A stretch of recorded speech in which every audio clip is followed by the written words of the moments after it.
So in Surah Maryam 19, ayah 42 to 43, 44, إِذْ قَالَ لِيَبِيهِ يَا أَبَتِ لِمَا تَعْبُدُوا مَا لَا يَسْمَعُ وَلَا يُبْصِرُ وَلَا يُغْنِي عَنْكَ شَيْئًا.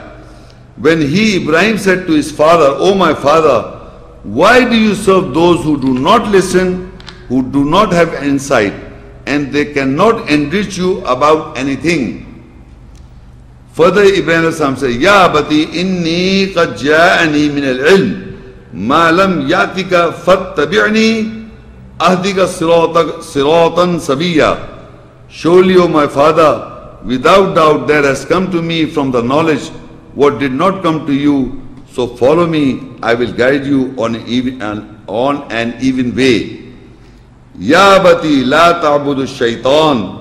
Inna shaitana kana lirrahmani asiya. O my father, do not serve Satan. Surely the Satan is disobedient for the most gracious. In these three ayahs, you will note that Ibrahim alayhi salam is giving the message to his father. He's not thinking that I've got the message and I will not speak to my father. He has to deliver the message to his father.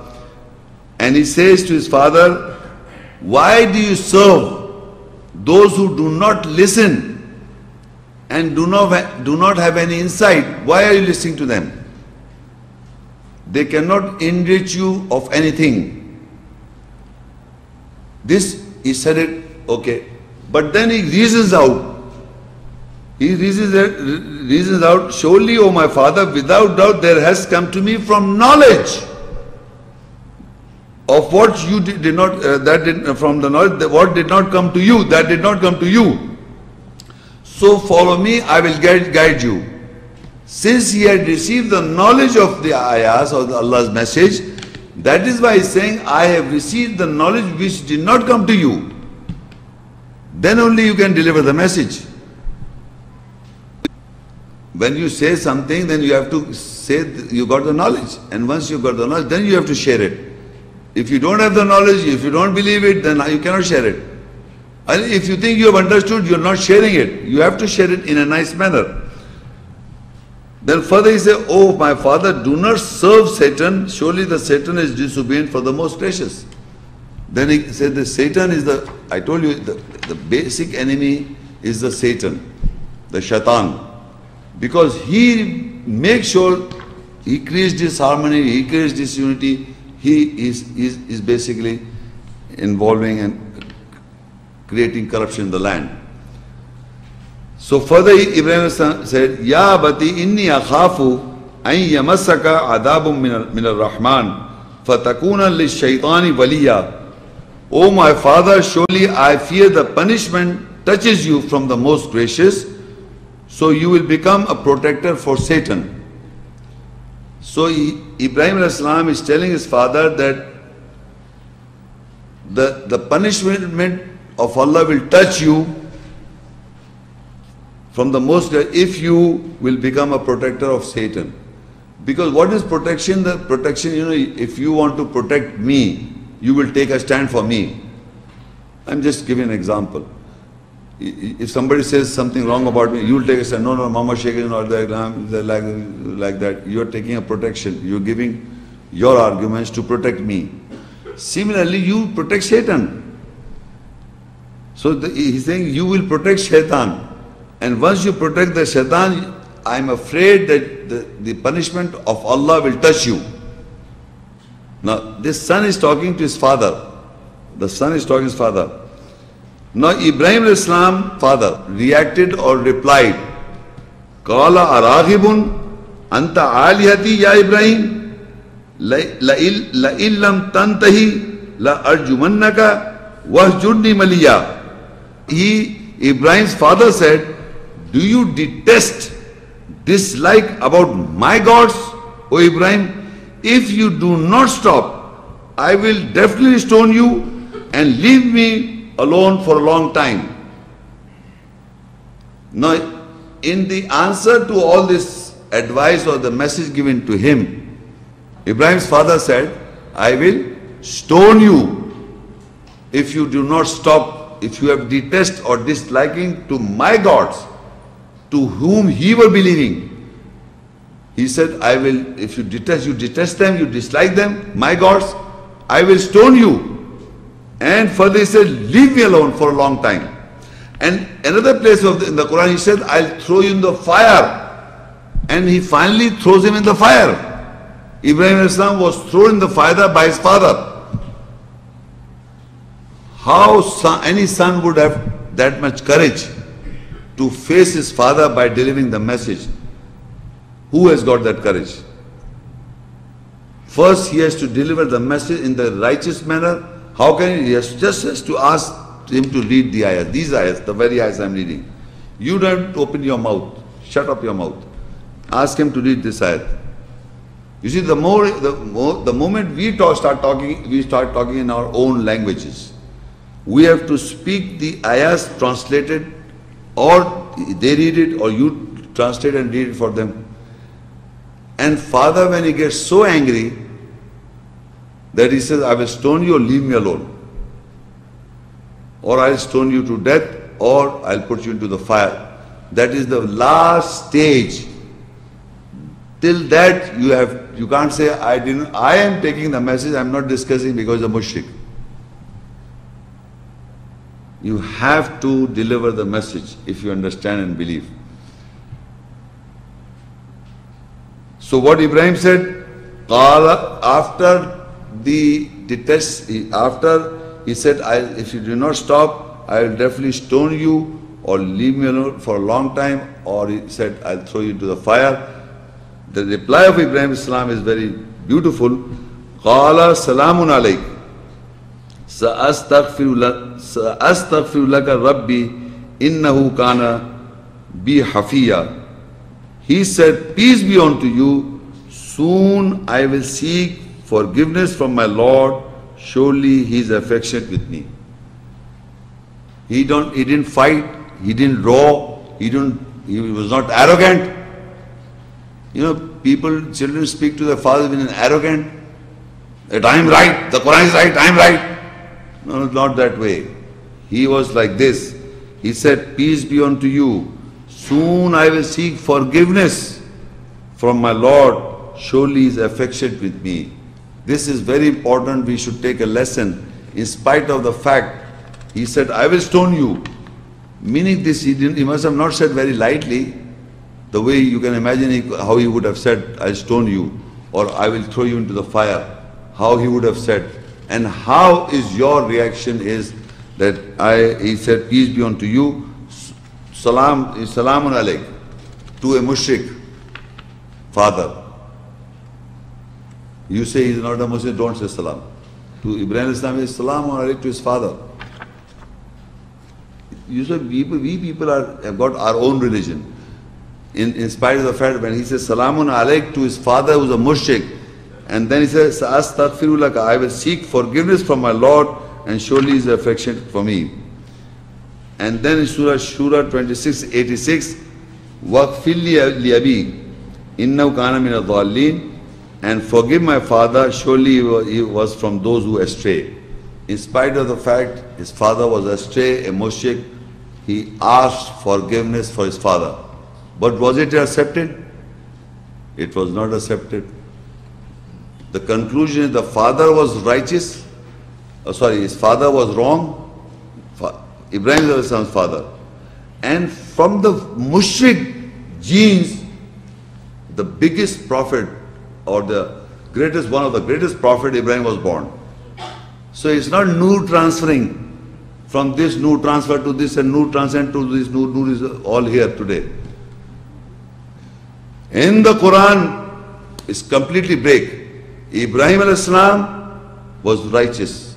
His father was a mushrik. No transfers of Noor or badness. Ibrahim became one of the biggest prophet. Allah says he's the father of religion. But his son Ismail salam is righteous, Ishaq al-Islam was righteous, Yaqub al-Islam was righteous, and Yusuf al-Islam was a prophet and righteous. But on the other hand, Nuh al-Islam could not save his son, Payghambar, the prophet. So what I am saying that if Nuh al-Islam had the spirit, He couldn't save his son. Nuh alayhi salam has the spirit of the message. He could not save his wife. So it's a matter individual. But the message is how to share it. So similarly here, so Ibrahim alayhi salam, because he said, he made a promise. He said, what he said lastly, I read again. He said, قَالَ سَلَامٌ عَلَيْكَ سَأَسْتَغْفِرُ لَكَ رَبِّي. Soon I will seek forgiveness from my Lord. I will seek forgiveness from my Lord, even you are a mushrik. So in Surah Ibrahim 14, 40 and 41, we still today are repeating the same words what he said. He said, Rabbi ja'alni muqima salati wa min dhurriyati Rabbana wa taqabbal dua. First he says, oh my Lord, make me one who established salah, the prayer, and from my offsprings, oh our Lord, accept my call. Rabbana filli wali walidayya. Walidayya means parents. Walil mu'mineen. Yawma yaqumul hisab. Oh our Lord, have forgiveness for me and for my parents and for the believers when the day of account is established. Now if you note in this ayah, first he is asking himself to establish the salah. Rabbi ja'alni muqima salah. Oh our Lord, make me who establish the salah. This is also a call or dua, because we people are not establishing the salah prayer. So instead of pointing finger, you establish the salah. First is asking, Rabbi ja'alni muqima salah. Wa min dhurriyati, and then my offsprings. Rabbana wa taqabbal dua, and oh our Lord, you accept my call. Then he said, Rabbana filli wali walidayya.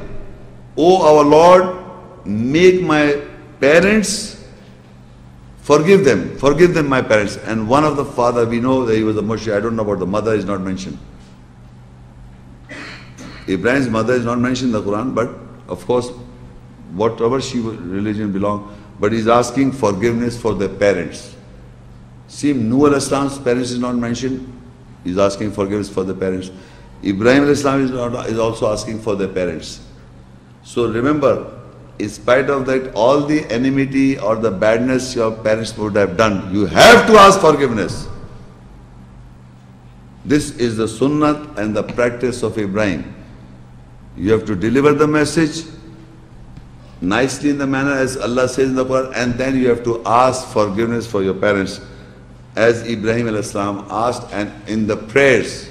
I don't know what people read. Some people read Rabbana atina fid dunya, but normally in the majority of the Muslim world, we read after Tahiyyat, Rabbi ja'alni muqima salati wa min dhurriyati Rabbana wa taqabbal dua. Rabbana filli wali walidayya walil mu'mina yawma yaqumul hisab. Do you read in this in your prayers? This is the dua and the call of Ibrahim alayhi salam, saying that, oh our Lord, make me who establish the salah prayer and make from my offsprings to practice the salah, the prayer, and you accept my call. And then he says, oh our Lord, forgive for me my parents and the believers. Parents is one of them, father is mushrik, but otherwise believers, forgive the believers, not the non-believers. Look, Rabbana filli wali walidayya, in the walid is the non-believer, but mushrik. Walil mu'minin, and the believers. Yawma yaqumul hisab, on the day of judgment.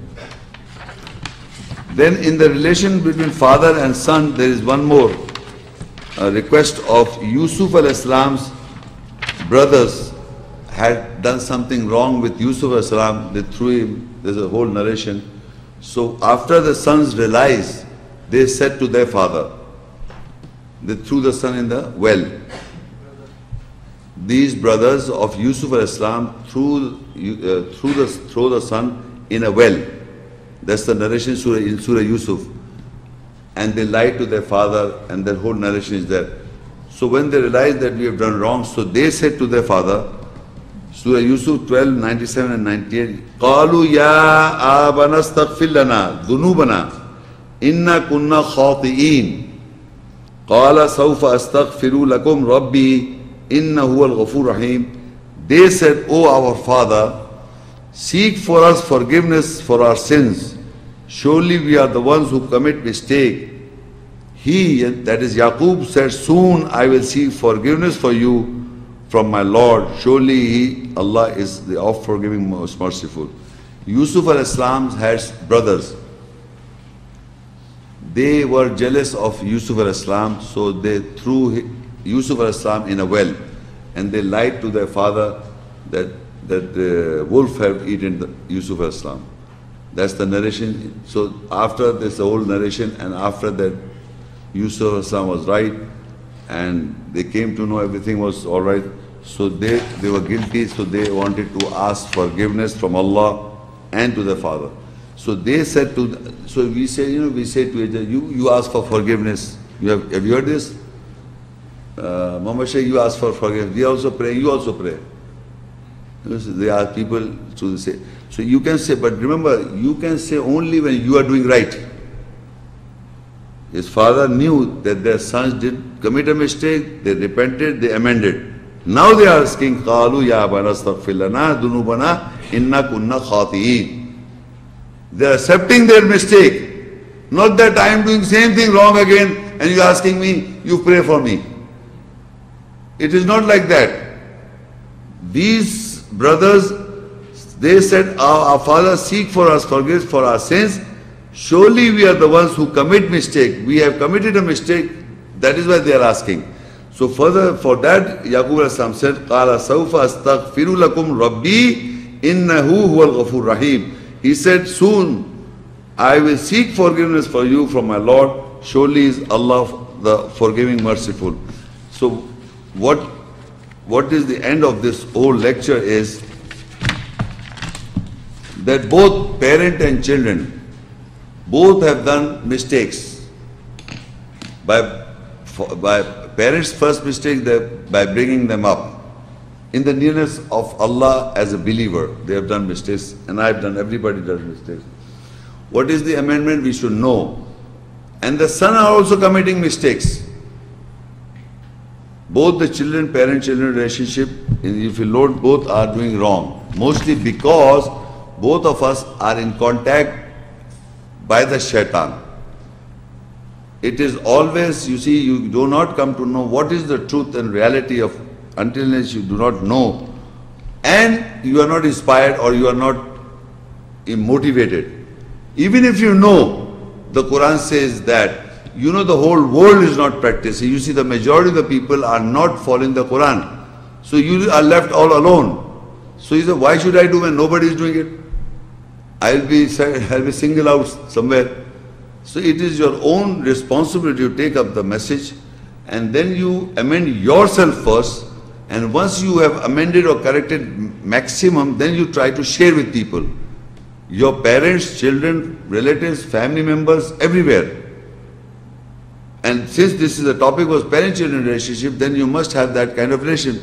You cannot kill them by forcing them what to do and what not to do. You cannot have so much love and affection them captivated that you leave your own following of the Quran. It is educating both ways. That they divert you from the message because you are captivated by your children. It is both ways. So you must understand both. You cannot blame also. Allah says, no father will be blamed for his son, and no blame, not reward. You cannot, the father cannot reward the son, neither son can reward the father. This is not an easy way out. Both have to correct themselves in the nearness of God, as the examples of the prophets is given of Nuh alayhi salam. His son was not righteous. If you are right, then you educate your son. If Ibraheem alayhi salam, his father was wrong, so as a son you must educate your father in both ways. So Allah has shown both examples given in the Quran for the understanding that no one takes the advantage, look, as a son I was spoiled. Or the father said, I tried my level best, the son didn't come to pass. It's not your job. The guidance will always come from Allah. Either to the father or either to the son. No blame games. This is how I end my lecture. Any question you like, you can ask.